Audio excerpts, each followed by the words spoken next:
दुनिया में क्योंकि इसीलिए गौस पाक फरमाते हैं, मेरे मुरीद घबरा मत, मेरे मुरीद घबरा मत।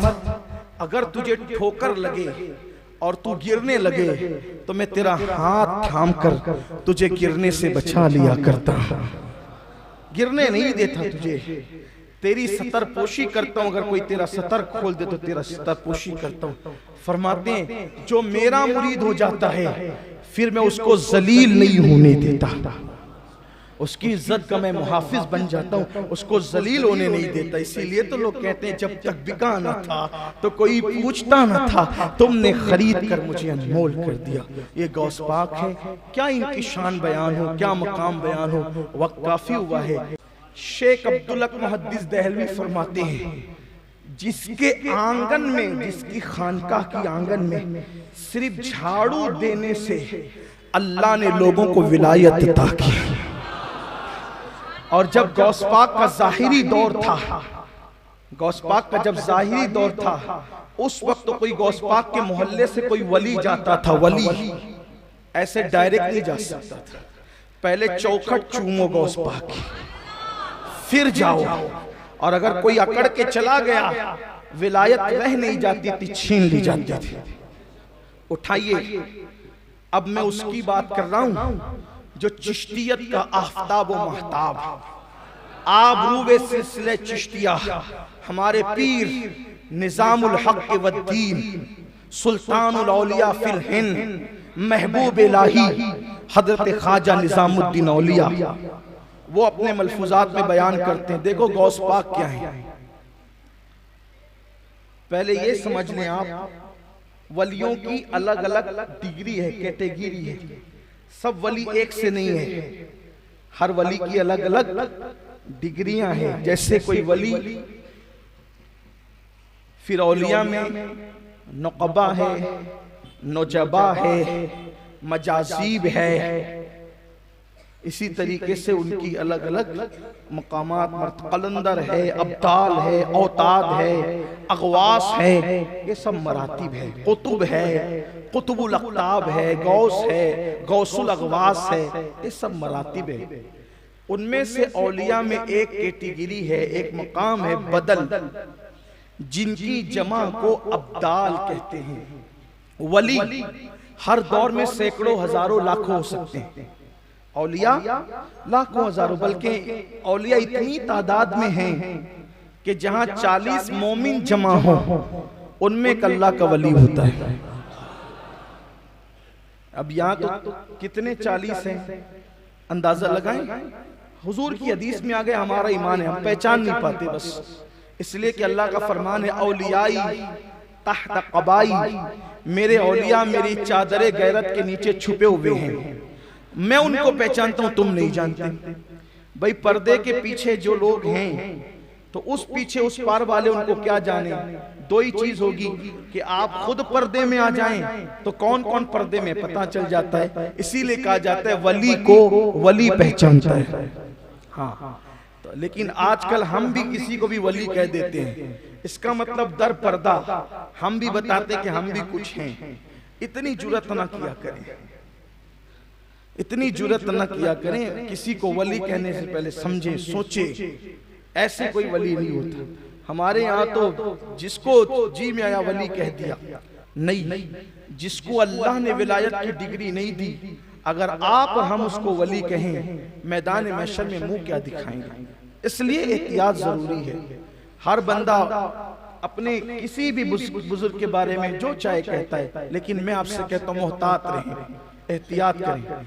एक खास बात है, जो वली होता है दुनिया उसको खुद वली कहने लगती है, लेकिन बाज औलिया ऐसे होते हैं वली को खुद नहीं पता चलता कि मैं वली हूं, और ना दुनिया को पता चलता, वो चला जाता है दुनिया से। बाज वली ऐसे होते हैं दुनिया को पता होता है कि वली है, वली को पता नहीं होता है कि मैं वली हूं, ये भी अल्लाह की शान है।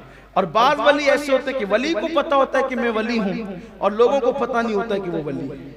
ये सब औलिया अल्लाह के मकामात है। बहरहाल हजारों लाखों औलिया हैं, लेकिन वली की पहचान जो हुजूर ने बयान फरमाई वो ये है कि उसको देखो तो खुदा याद आ जाए, खुदा याद आ जाएगा मतलब क्या?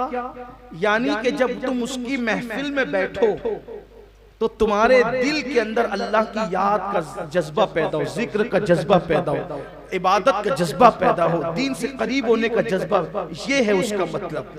यानी वो जो लाली पाउडर वाला हुस्न है उसकी तरफ इशारा नहीं है, वरना बिलाल फिर क्या औलिया अल्लाह में नहीं है, अहलुल्लाह में नहीं है।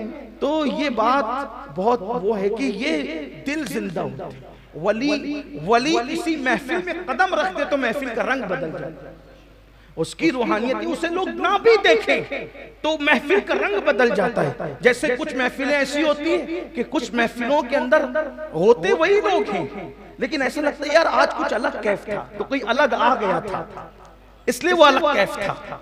ये चीजें होती है, खतीब वही, मजमा वही, महफिल वही, लेकिन रंग बदलता क्यों है? क्योंकि ये उसकी रूहानियत काम करती है, उसके दिल का कनेक्शन मुस्तफा जाले रहमत से जुड़ा होता है। आपको नहीं पता, गौसे पाक जब तक के बगदाद में कदम नहीं रखते, इमाम गजाली उस वक्त रेशम के जुब्बे पहनते थे, बादशाहों की सोहबत में बैठते थे, वजीरों के साथ बैठते थे आलिम, थे फकीर, थे मुहद्दिस, सब कुछ था, लेकिन दुनिया का रंग इतना गालिब था कि रेशमी जुब्बे पहनते थे। हालांकि गौस पाक के इमाम गजाली की मुलाकात बहुत मोतबर ज़राए से साबित नहीं होती, कभी मुलाकात नहीं हुई, लेकिन 18 साल की उम्र में गौस पाक ने सिर्फ बगदाद में कदम रखा तो गौस पाक के कदम की बरकत ये थी कि इमाम गजाली के दिल से दुनिया की मोहब्बत निकल गई और वो तसव्वुफ की तरफ माइल हो गए, छोड़ दिया बादशाहों की सोहबत, सिर्फ ये कदम की बरकत है।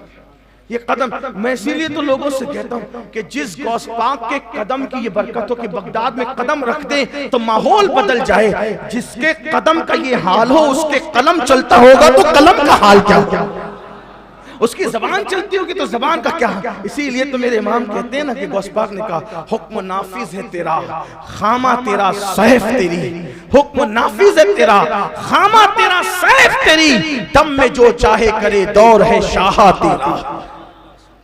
कदम रखने से इंकलाब आया, बगदाद में माहौल बदला, माहौल तब्दील हुआ। ये गौस पाक की रूहानियत, और 18 साल की उम्र में ये रूहानियत है तो 90 साल की उम्र में रूहानियत का आलम क्या होगा। तो औलिया लाखों हजारों में होते हैं, लेकिन हजारों लाखों में अब्दाल जो होते हैं, अब्दाल वो सिर्फ 40 होते हैं, यानी अब्दाल ज्यादा। इसका मतलब क्वालिटी पर नजर है आपकी कि किस शान के लोग हैं वो जिन्हें अब्दाल कहते हैं, और कौन है वो? सरकार अलैहिस्सलाम फरमाते उन्हीं की वजह से बारिश बरसती है। हदीस पाक है, इजाबतुल गौस अल्लामा शामी की का मुख्तसर सा रिसाला, उसके अंदर ये रिवायत मौजूद है। उनकी वजह से बारिश बरसती, उनकी वजह से मुसीबतें दूर होती, उनकी वजह से तकलीफें दूर होती, उनकी वजह से जमीन से अनाज उगता है। अब समझ में आया अब्दाल कौन है, अब्दाल की शान क्या है। अब सुनो हजरत महबूब इलाही हमारे मुर्शिद क्या फरमाते हैं। फरमाते हैं कि गौस पाक का एक मुरीद गौस पाक की खानका में दाखिल हुआ तो क्या देखा कि दरवाजे पर एक आदमी गिरा पड़ा हुआ है, जमीन पे खाक में पड़ा हुआ है, उसके हाथ पैर काम नहीं करते, वो रोता है, कहता है कि माफ कर दो, माफ कर दो, माफ कर दो। कौन कह रहा है? महबूब इलाही बयान कर। उनके अल्फाज, उनकी फरामीन को मैं अपने अल्फाज के जामे में पेश कर रहा हूं। गौस पाक का मुरीद खानका में आ रहा है, एक बंदा हाथ पैर से माजूर मफलूज पड़ा है और कहता है मुझे माफ कर दो, माफ कर दो। और मुरीद जैसे दाखिल हो तो कहा जरा सिफारिश कर दो कि माफी मिल जाए। मुरीद आया, कहा सरकार कितनी आहोजारी कर रहा है वो बंदा, उसे माफ कर दीजिए। सरकार गौस पाक फरमाते हैं तुझे पता है वो कौन है? कौन है तुझे पता है? नहीं हुजूर मुझे कुछ भी नहीं पता, बस इतना है कि उसने मुझसे कहा कि भाई माफ कर, माफी मिला दो, तो मैं माफ सिफारिशी बनकर आ गया माफी मांगने के लिए। फरमाया बेटे वो अब्दाल है, अब्दाल, अब्दाल में से है वो। कौन? चौखट पे पड़ा हुआ, चौखट पे वो जो बंदा पड़ा है वो अब्दालों में से, मामूली आदमी नहीं है। अहदीस जिनकी फजीलत बयान कर रही है, फरमाते मेरे मुर्शिद गौस पाक को अब्दालों में से। कहा हुजूर इसका ये हाल कैसे हो गया? फरमाया ये और इसके साथ 2 लोग और थे, वो भी दोनों अब्दाल थे। ये तीनों बगदाद से उड़ते हुए जा रहे थे।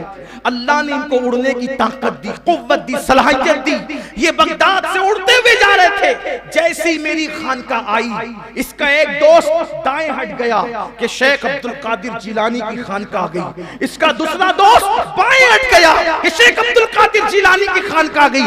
लेकिन ये नहीं हटा कि वो भी वली, मैं भी वली, तो मैं उनकी छत पर से जाऊंगा। जैसे ही मेरी खानकाह की छत पे आया, कुदरत ने इसको उठा करके यहां मेरी चौखट पे गिरा दिया कि अब्दुल कादिर की छत का जो एहतराम न करे उसका अंजाम यही होता है। मुझे बताओ, अगर अब्दाल उनकी छत पे से जाए तो गिरा करके दरवाजे पे डाल दिया जाता है। जब उनकी छत की ताजीम का ये आलम है तो उनकी जाते वाला सिफात की ताजीम का आलम क्या होगा। फिर गौस पाक फरमाते, क्योंकि करीमुल अबवैन थे, करीम इब्ने करीम, सखी इब्ने सखी, दाता इब्ने दाता, आका इब्ने आका। सरकार गौस पाक फरमाते हैं, तूने कहा जा, मैंने उसको माफ कर दिया, जा मैंने उसको माफ कर दिया। एक कहना था माफ कर दिया, वो फिर उड़ता हुआ चला गया। ये है गौस पाक।